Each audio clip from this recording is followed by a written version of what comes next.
Alright guys, TacticalRab again today. Hope you're all doing well and enjoying your day so far. When the Los Angeles Guerrillas roster drama went down yesterday, I thought that was going to be pretty much the end of the saga, but that is definitely not the case. The new head coach of the team comes out and says he actually did not drop the likes of Asim, Gunners and Crump from the roster because they were never on the team in the first place. And apparently discussions that went down between those players and the team were not really a thing, and that roster thought they were on Los Angeles Guerrillas, but actually that was never the case. What's going on here? How to dive into this saga? Kenny also turned an Envoy pretty hard in some matches over the last couple of days. Very much interested to your thoughts in the comments below. Hit the like button if you enjoy. Subscribe if you're new as always. I would greatly appreciate it. I think this might have been possible here, what Cellium does way back in the original Modern Warfare 2, but still kind of crazy regardless. There was this 3v3v3 cutthroat tournament that went down yesterday as well. Shotzzy, Kenny, Drazah took the first place, so kind of like an OpTic-ish team. Nice to see Kenny and Drazah still playing, but you know, look, it's going to be a big rivalry this season, OpTic versus FaZe, no doubt about it. As far as I'm concerned, Attach, Purge and Nero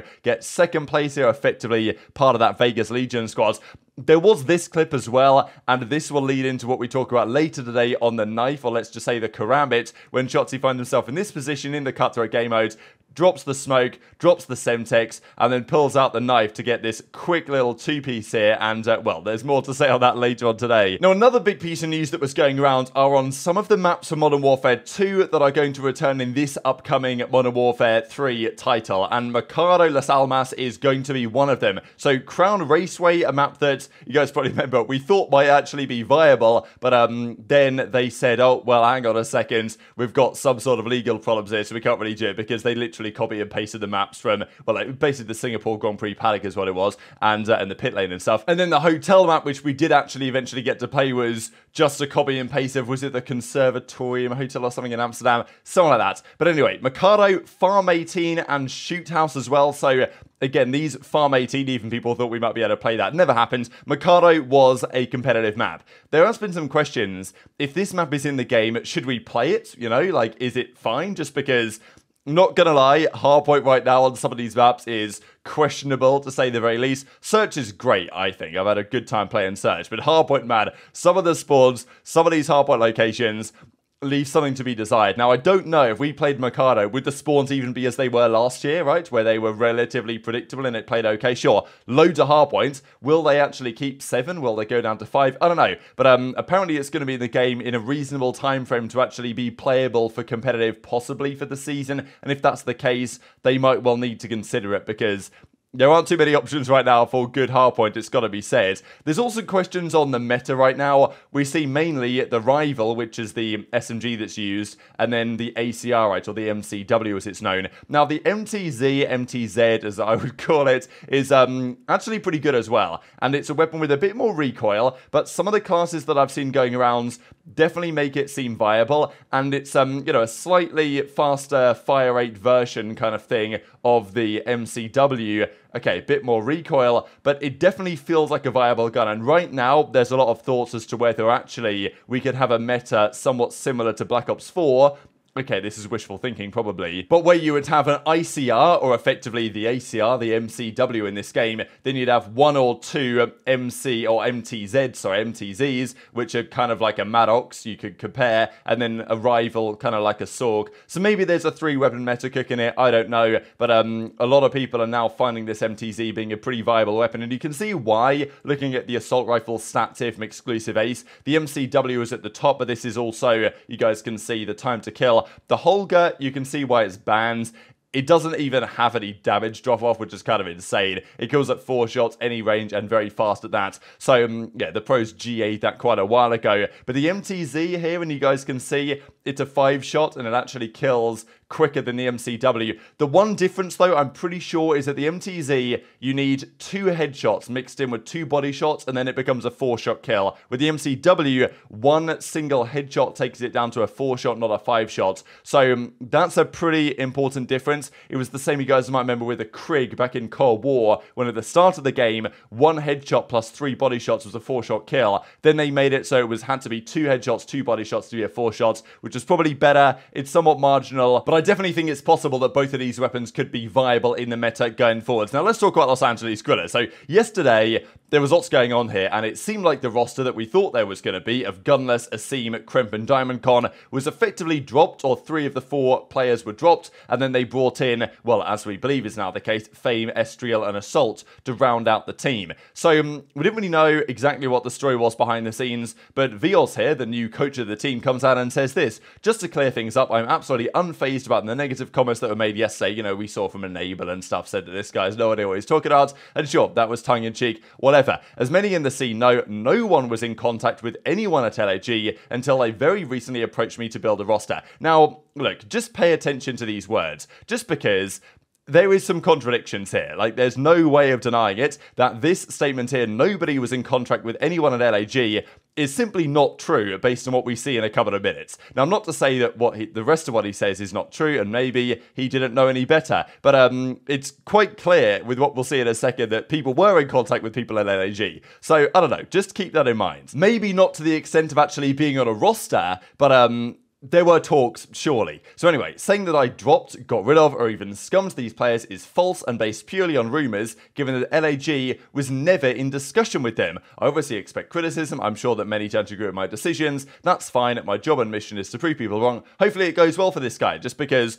you know, there's a lot of great talent in, let's say, the coaching side, but also in the challenger scene in general, that doesn't necessarily get the respect and credit they deserve from some of, like, let's say, the OG guys. This always happened for UK or European players when, you know, they always wouldn't be considered to be as good as maybe they were, just because people really didn't know who they were. So look, hopefully it works out for this guy and the team. But definitely an interesting statement, right? Saying, look, I didn't drop these guys. They were never there in the first place. So, okay, how can that be possible, right? Did they hallucinate, right? Did Asim, Gunless, and those guys hallucinate bigger Los Angeles Guerrillas all this time? How are we getting this discrepancy? So we then get this from Brenda, who is apparently the solo contact over the Los Angeles Guerrillas. So she comes up with a statement here on the Reddit, and I'll just go through it real quick. We'd love to chime in on this. It's well known that I was not responsive to any outreach while I sorted the organizational team direction for the upcoming season. Rumors grow legs fast, but if you can't take Will's word for us not being in discussions with any of these players, I'll offer up my own. One of our consistent mistakes in the past has been having zero alignment between our management, coaches, and players, which should give you insight into why it's important for me to move slowly and hire a coach that I respect and trust to build a team with a focus on team culture, which we've never been successful at either.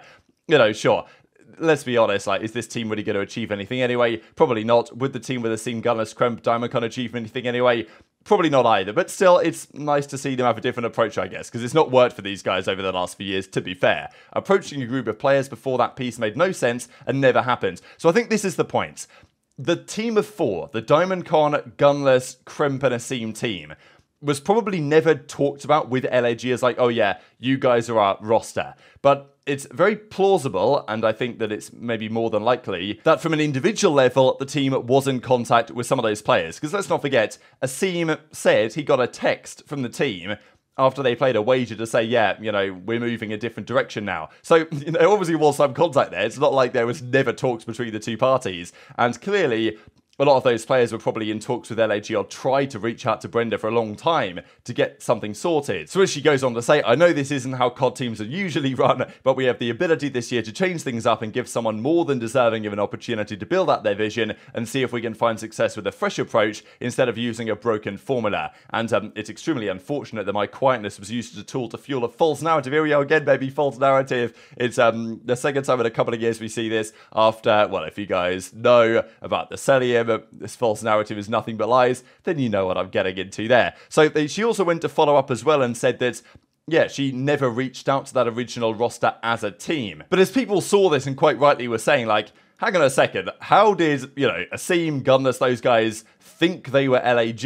And in short, like, there was a tweet from the rotation that said LAG are targeting this specific team, and that was kind of where it came from. But clearly Asim and Gunless and those guys were practicing as a team of 4, thinking that they were going to be LAG, or thinking that that was a very good chance. So, you know, did they dream about this? Did they hallucinate about this? Or did they just lie about having discussions? Because you know, the LAG solo rep that we've seen there, Brenda, basically says there were never discussions. So Asim then comes out and does a really nice statement, but I still don't really understand, just because he says all of this is true. But then in the next sentence, he goes on to say, well, what he says then contradicts what has been said elsewhere. So he says, all of this is true. From everyone spreading hate towards VLs and calling him a lie should stop. I have nothing but respect for him. I was in talks with Brenda and also other employees, including former employees, over the course of the off-season, just to be in with a chance at the org and the team, but it didn't work out, unfortunately. So he says, okay, all of this is true, but then she said they were never in talks with these players, but then he says, no, I was in talks with Brenda, and there must have been some talks because he got a text to say, no, you're no longer in consideration. So I'm guessing, like, what she's trying to say and what the coach is trying to say is that there were never talks with that entire team. As a quartet of Asim, Kremp, Gunless, Diamond Con, they were never told, like, hey, yeah, you guys are our plan or whatever. But I'm sure there were conversations with Asim and I'm guessing Gunless and the other guys separately, individually over the course of the previous month, I guess, just because I'm sure Asim was trying to reach out and say, hey, look, you know, you're building a team, like, do you want to get me in? So there were obviously some conversations, and maybe Asim and those guys kind of took it too far and thought that they were now the team, but then that wasn't the case at all. I don't know, it's super confusing, but there's some things just contradict here, right? Like, you can't, am I just seeing things? Or when we've got the coach saying here that, you know, no one was in contact with anyone at LAG, and then you've got Brenda saying a similar thing, and then you've got Asim saying, well, actually, no, I was in talks with them over the course of the off-season. So something's going on here. I don't know. But I just wanted to share you guys all we have at the moment. But regardless, this is the team. Of course, we've got Estriel, Fame, DiamondCon, and Assault rounding out the roster. Is this going to be more successful than the other team? I don't know. I think they can be alright in the first month or so. But yeah, first couple of months, they should be pretty good. But after that, as we saw last year with, let's say, the LA Guerrillas Academy, it might not go the same way. They were scrimming against Team Fellow yesterday. They put up a decent result here, went 4-0 up against Team Fellow. The sub-base is such a ridiculous map, honestly, the way it plays right now. It's so difficult to lock down any of the hills that it pretty much always goes to time now, that game as well. Quickly on LA Thieves, because they played FaZe yesterday and split maps in scrims. The first two maps, Invasion, Karachi, they won. They then lost Skid Row. They lost the sub-base. Again, didn't go to time, 204 to 173. They then lost map 5 Terminal, 251.99, and then split the two controls. 3 to Invasion, and then 3 of them on the Karachi.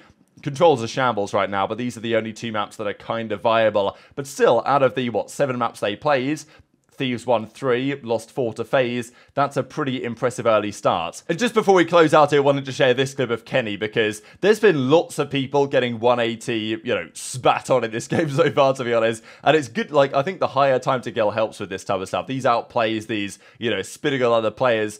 It's something that you don't really get with the very fast time to kill. Kenny's looking good, but this kill on Envoy, of course, former teammate, was pretty disgusting just because he goes into this kill, he has 7 bullets in the magazine, and he shoots 5 bullets and kills Envoy, and then he just stops shooting, like he just knows he's got the kill. It's pretty spectacular. So I'll share that to close out the video, but very much intrigued to your thoughts on all this stuff in the comment section below. Hit the like button if you enjoyed, subscribe if you're new, take care of yourselves, and I'll see you next time. Bottom mid, change mode. Top there, back small, dead. Back, BSVD, dead. Nice, one split downstairs. Oh my Jesus Christ. I'm watching out, yeah. Oh, bottom mid, top fire.